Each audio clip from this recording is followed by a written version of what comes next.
Andrew Yang has just nuked the Democrats from orbit. How's it, Yang and dudes? My name is Sean, and welcome back to my channel. Well, technically, this is Zach and Matt Show's channel, so shout out to them. Their video is blowing up for Andrew Yang, just how he covers the results of the Nevada election. But, dudettes, guess what I forgot to do? While I was editing, I realized that I didn't even say smack some gravy on the algorithm. Oh my god, I didn't know no taters are being shared, no gravy's being spread.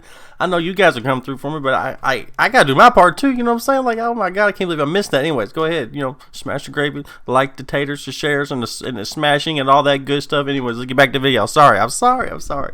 Throughout this video has sounded off sparks of outrage for the Democratic establishment. I mean, people like The Hill and numerous other websites are covering it, but The Hill is the most fair about it. Andrew Yang goes hard after the DNC, goes hard after the Democratic establishment, goes hard after Democrats in general, telling them that some of you need to step down, some of you stop. You're not, you're misleading your voters by thinking that you even have a shot. That's why Andrew Yang dropped out. He's not gonna. He's a math guy. And if you don't have the math to go forward, you got to stop. You know what I mean? Not even that. He goes into hard on Nevada caucuses. Why you should even have caucuses in the first place? 2 or 3%, turnout as opposed to a primary. Andrew Yang just lays into Tom Perez in the Democratic establishment without even saying names. He goes hard on them, and I think CNN made a horrible decision by allowing him to be a contributor, because he is going to speak unfiltered. He doesn't take to any of those dog whistles that the establishment tries to give their pundits. You know what I mean? Like, if it's top down from the top, Andrew Yang's going to speak his mind, and if he's not allowed to say something, he's just not going to say it at all. You know what I mean? But if he does say something about it, he's going to speak his mind, and he does a perfect ways of actually, getting to the heart of the corruption without necessarily ruffling feathers. It is beautiful. It's beautiful. So, Andrew Yang criticizes Caucus voting method, says it don't encourage higher voter turnout. That's right. He goes hard in on Caucus. But I'm going to let you guys watch it for yourselves.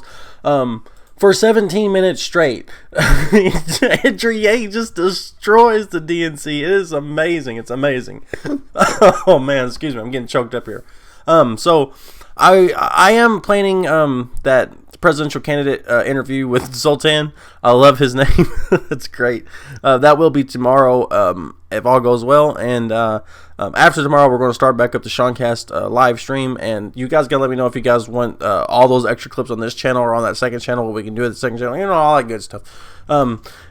Anyways, second channel's link in the description down below. But I love you guys, and I love Andrew Yang, and watch as he just dismantles the DNC and just explains to them exactly the reason why they have the lowest voter turnout. Not even voter turnout, just the Democrats are leaving in droves. They are leaving in droves, and Andrew Yang was the domino effect that started all that. I mean, it's been poised for years. Now it's just inevitable. Not to make a Thanos Trump joke. But anyways, guys, I love you guys, and I'll see you guys tomorrow. Okay, let's get some quick thoughts on what we're seeing. Andrew Yang, what do you think so far? Oh, well, it's projecting to be a really great day for Bernie, which I think all of us expected. One thing I just want to put out there, I'm not sure why we're still using caucuses in some of these early states. That they're really bad for turnout. I mean, you're looking at 3% of Nevadans caucusing in 2016. This time it might be as high as 4 or 5%. In New Hampshire, with a primary, it's much, much simpler. You had 20% plus. And so if you're going to be a democracy and you're trying to empower voters, why would you make it harder for people to vote in your earliest nominating process? I have to co-sign on that. I do want to say the problem with the Bernie movement narrative is that he's winning with like 25, 26, 28%. Yeah. And that includes even in a state like New Hampshire that he won cleanly with over 50% last time. You have the other votes getting split up among 4 other candidates. Really, to me, the action after today is what happens among candidates 2 through 5. Right. Because they're going to have some very, very tough conversations. And then if the field consolidates, the question is, what percentage of the vote is Bernie getting? Right. I think what's important to recognize, though, is that what seems to be the case, at least looking at these numbers, is that Bernie Sanders is also doing well with moderates, too. So whereas I feel like that argument could be said for New Hampshire and Iowa, we're seeing that he is winning support across moderates, and it's less ideological, and it's more about who is prioritizing the needs of the working. This is the question. But people like winners in general. Like a lot of people are looking up being like, oh, like I'm starting to warm up to this guy. Just because after you start putting up a bunch of number ones next to your name, that's true. You start looking better. Everyone's well. a Yankees fan. We're back now with the panel. This notion of if Biden comes in second, that gives new life to him. Is that, Andrew? I mean, is that really a real notion? Yeah, it is. I mean, moderates have been trying to figure out who to try and consolidate behind. If Joe puts up a strong second place result here, a lot of the donors that have been on the fence could come his way. He has relationships with many of them, and they've been waiting for him to demonstrate strength. To me, one of the big outcomes of today is what happens to Amy Klobuchar if she finishes, let's say, fifth. And I'm friends with all these candidates, so it's hard to talk like this. But if you finish fifth in Nevada, and you're heading to South Carolina, and you're Amy Klobuchar, and you're not expected to do really well in South Carolina, then it starts prompting some really, really difficult conversations. And that's what many people have been waiting for, is for the moderates in the field to start consolidating. So if Joe comes up strong today, and let's say a candidate ends up leaving the field in the coming days, because if you imagine, let's say, an Amy Klobuchar dropping out, I don't think those voters are going to Bernie. Right. The hard questions, the real hard questions that I think Andrew's referring to is what is the objective here? Do the moderates candidates just want to be in the race to prove that they can stay in? Or do they want to be in the race so that they can see a candidate who is like-minded advance? And I think, frankly, it does not seem like any of them are really thinking in those terms right now. And as a result, Bernie Sanders is running away with the race, and Michael Bloomberg is, waiting until Super Tuesday where he's likely to make a big impact. I'm going to give three key variables for a candidate if they're looking at the road ahead. Number one, are they in the next debate? Number two, do they have the money to operate? Because you're right, Amy's operation is much, much smaller than Elizabeth's. And number three, if you project a contested convention, are you going to finish strongly enough to hoover up delegates in the states, which often means something like a 15% plus threshold? When I decided to drop, it was in part because I looked at these three variables and I said, I don't think I can get delegates moving forward. If I thought I could get delegates, I'd still be in the race and I would not be here having this delightful conversation with you all. But so really, that is the question for each of the candidates. If they think they can be, if not the king or queen, but the king or queen maker at the convention, then they probably stay. Can I say something? With Trump in 2016, we had the same conversations. Like, which one of these people is going to drop out in the interest of the greater good? But the reality is, these politicians, except for maybe present company, they look at their own hand. One thing, I just wanted to ask our ex-candidate here. We were talking before about the moderates and so. Do these people talk to each other about what to do next or how they're going to behave to Bloomberg, or can we moderates get together, as we were talking about before? We thought it was foolish. The way it works between campaigns is like this. You have like the candidate to candidate relationship, and a lot of the candidates have each other's cell phones, but we're not in the habit of texting each other, being like, "Hey, what do you think?" How are you? That sort of thing. Yeah. So most of the communication happens from team to team, and politics is incestuous enough such that everyone on every team knows someone on someone else's team. So if I looked at my team and was like, "Hey, I want to talk to Biden's team," I'd be like, "Oh yeah, I know his XXX is like chief of staff, is this and that." So the question is whether the staffers on different campaigns are having these conversations, and then after it reaches a certain level, then it graduates up to the candidates typically. And what would the conversations be? I guess that's my question at this point. So you do have teams talk to each other, and then occasionally someone would say to me like, "Hey, FYI, Joe wants to call you." And I'm like, sure. And then you schedule that call and then you have that convo.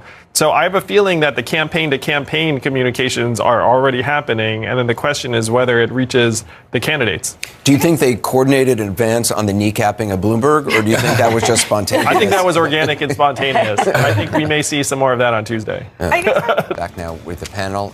Andrew, do you think that this impacts Bernie Sanders one way or another? Mayor Buttigieg is apparently already fundraising off this notion of the Russians supporting Sanders or trying to get him elected. Well, I don't think anyone believes for a moment that Bernie is somehow courting that kind of help. It just speaks to the need that we have to secure our social media and our election infrastructure from Russian interference.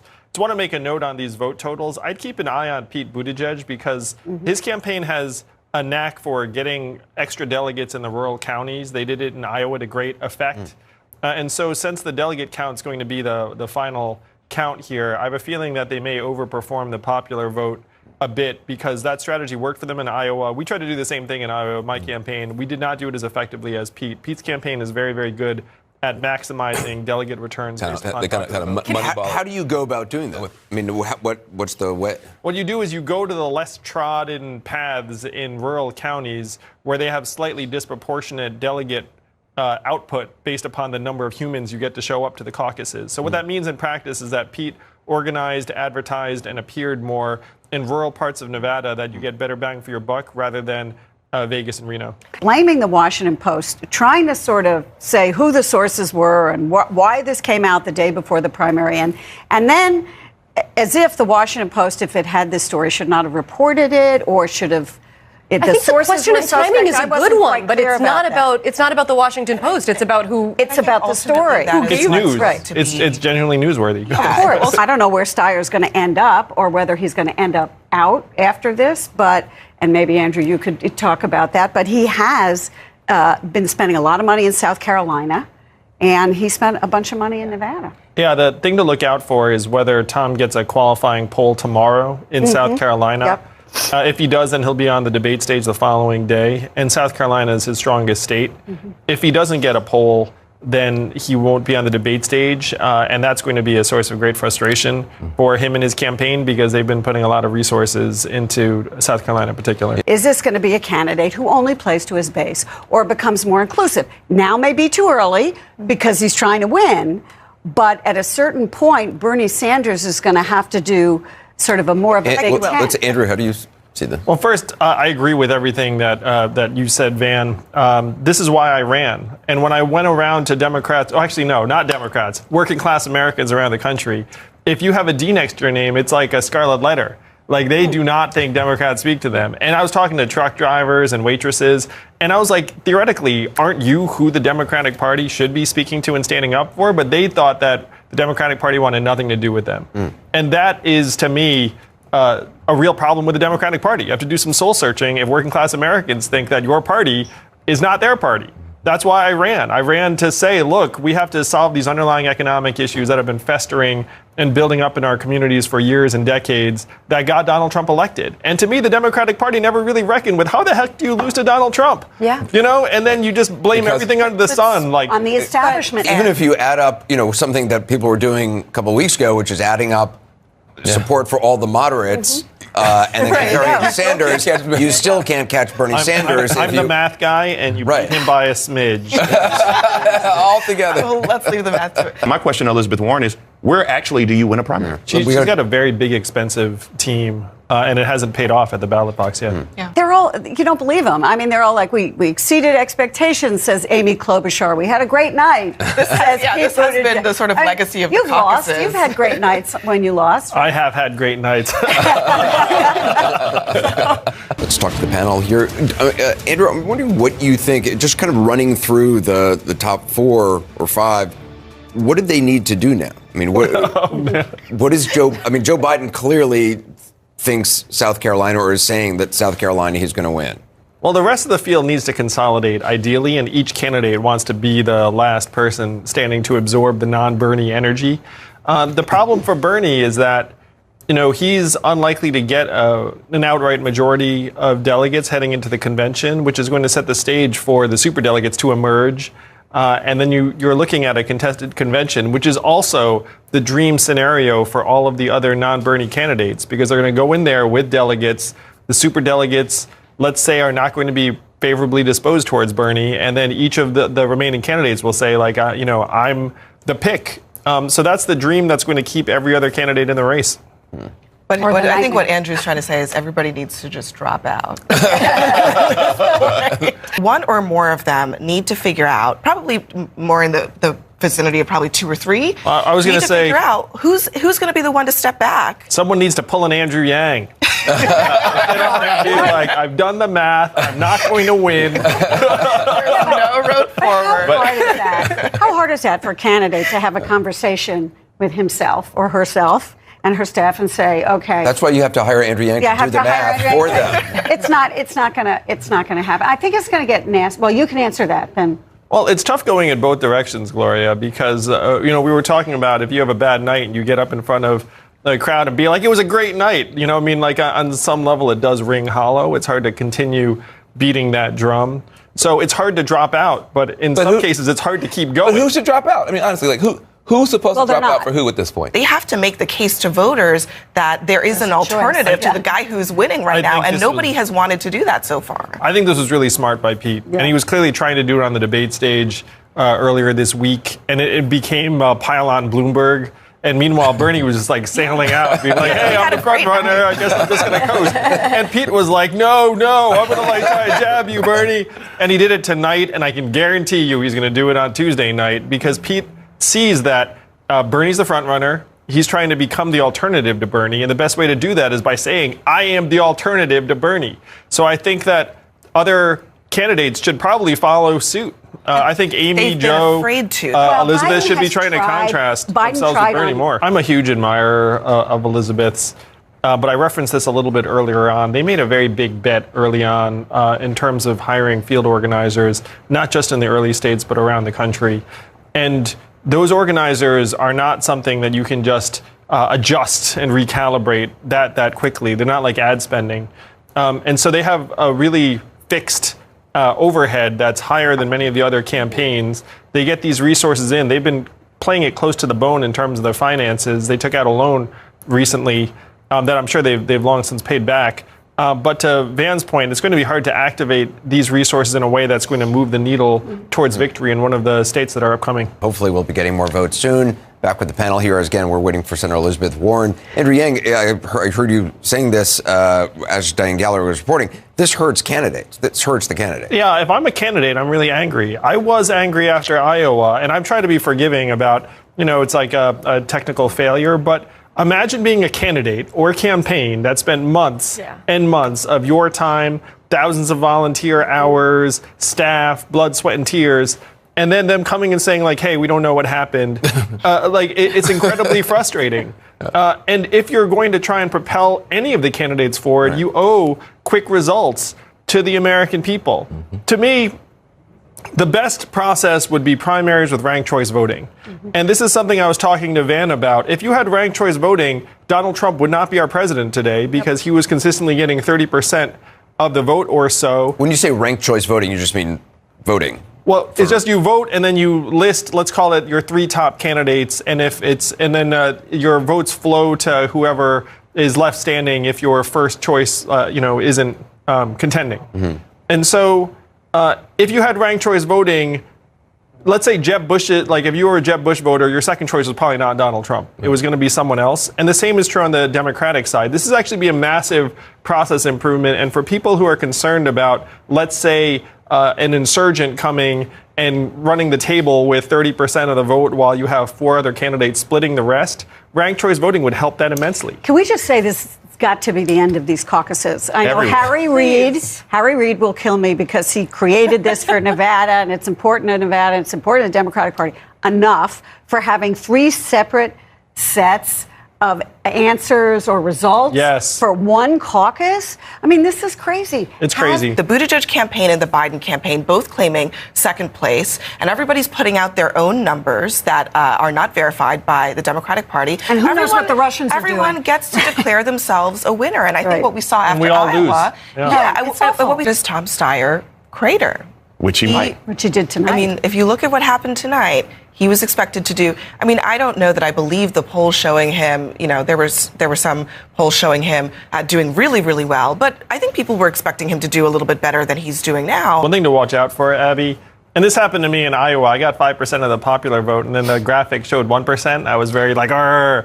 So with Tom, it shows 3.7, but he got 8 or 9 of the popular. It's just the caucus dynamics. He was below viability, and he got compressed as a result. So I think that his numbers in South Carolina may be closer to his polling. Right now, it feels like the most likely scenario is a contested convention in Milwaukee, because none of the candidates, including Bernie, is on track to get a majority. And if there's one thing I've learned about Democrats, is Democrats really like to follow the rule book. And you saw it at the end of the last debate where they asked the candidates, hey, if someone comes in with a plurality, what do you do? And like every other candidate was like, follow the rule book. Let the convention take its course, which means the superdelegates will come out. They will come out in force, probably not for Bernie. and then you're going to have this journalistic dream come true of a contested, or a nightmare, depending upon where you sit. But that strikes me as the most likely scenario, because I do not think other Democrats are going to fall in line just because Bernie ends up with more delegates.